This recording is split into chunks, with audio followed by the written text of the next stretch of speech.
auzu billaahi mina seytaani rajiim bismillaahi rahmaani rahiim asalaamaaleykum wa rahmatullaahi wa barakaatuhu. ginnaaw bi ñu sant yàlla julli ci yonentam ba Seydina Muhammad salallaahu alayhi wa sallam faay mën a nekk ñëw leen di ziar di leen ñaanal jàmm gudd fan wér gu yaram xéwal gu yaatu defar àdduna ak àllaaxira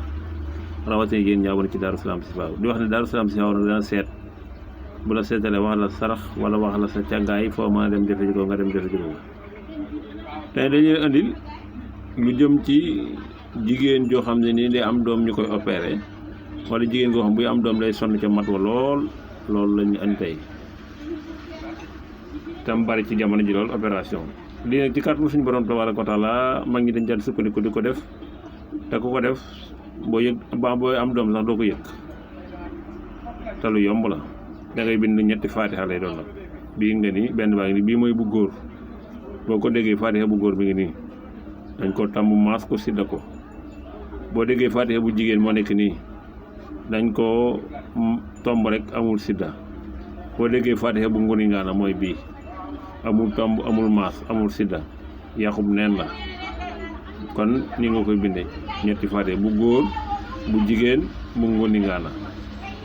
boo paree da nga def ci ndox def ko saafara def ci ab këriñ bu ñuul këriñ nga ci def boo koy defee ci kàttanu suñu borom tabaaraka wa taala foo déggee ne yëg nga ko xam day matu wala ma ngay bëgg am doom bu ko jox nag tam mat yu ñorut bu la leer ne mat yu ñor daal nga jox ko moom ci kàttanu suñu borom tabaaraka wa taala day daal di am doom waaye bu ko jox nag te matut te mat yu ñorut kon lu am solo la te jamono ji léegi opération yi bari na te jafe-jafe am doom yi dem ci métti li jigéen ñi bari na lool lii daal képp ko def da ngay bind nag da nga koy bind faatiha bu góor ak bu jigéen ak bu ngóoni ngaana nga def ko ci ndox def ko saafara boole ci ab këriñ ci kàttu suñu borom taala koo dégg ñu ne ma ngay masu rek